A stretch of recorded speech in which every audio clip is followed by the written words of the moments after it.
Hello everyone, welcome to another gameplay channel. Today I would like to show and talk about one of the PvE activities that will be present in the game. One such PvE activity is Tidal's Tower.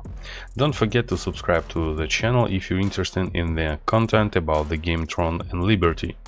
Tidal's Tower is very similar in essence to the Universal Hall from Terraceland, and consists of multiple floors, which will increase in number in the future, and one of each floor player will face a solo challenge.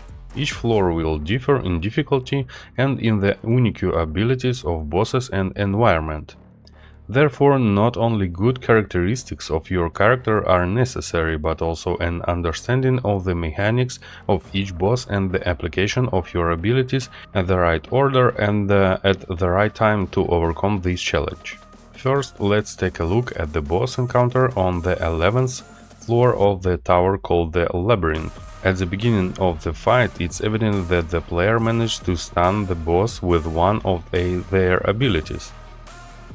Now the boss casts a spell twice direct at the player's location, so it's necessary to move to avoid these strikes.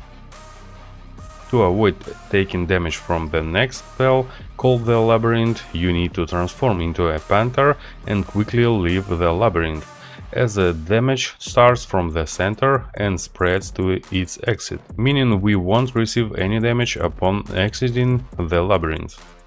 Next, after this, the boss immediately uses an ability and circles appear on the floor where lightning strikes after a few seconds. It's essential to avoid getting into these areas. And then the boss abilities repeat, so there is nothing overly complicated about it in my opinion.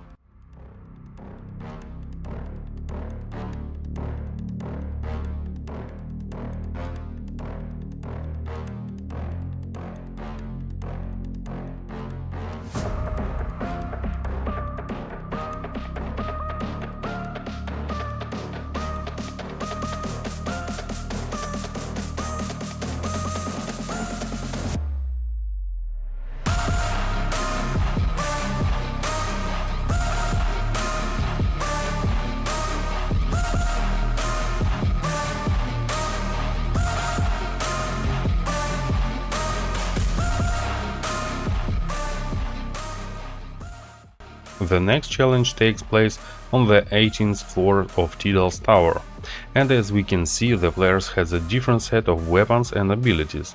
Perhaps this is related to the unique abilities of the boss on this floor. Let's see.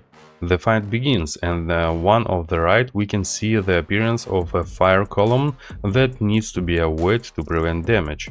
Now it's necessary to get closer to the boss and get behind its back so that the ability it will use covers a small area, and naturally quickly leave that area to avoid taking damage from the spell.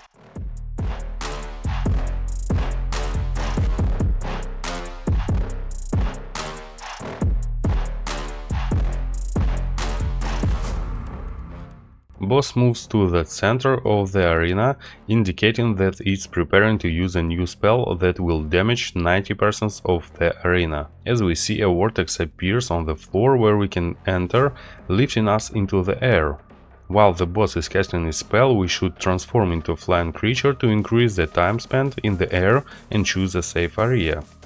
After landing, we can continue attacking the boss. As far as we can see, the mechanics of the fight now repeat, and in a principle there is nothing overly complicated, but it also depends on how strong your character is and whether you have enough time to defeat this boss, as only 5 minutes are given for each challenge. More information about these challenges will be available after the official game release on December 7th. So subscribe to the channel not to miss out on new challenges. If you have any questions about Throne and Liberty, ask them in the comments, and perhaps the next video will be specifically for you. Thank you very much for watching this video, I hope you enjoy. Please subscribe on my channel, give a like on this video, write your thoughts and comments in comment section. That's all, thank you very much one more time, I wish you good health and best of luck, goodbye.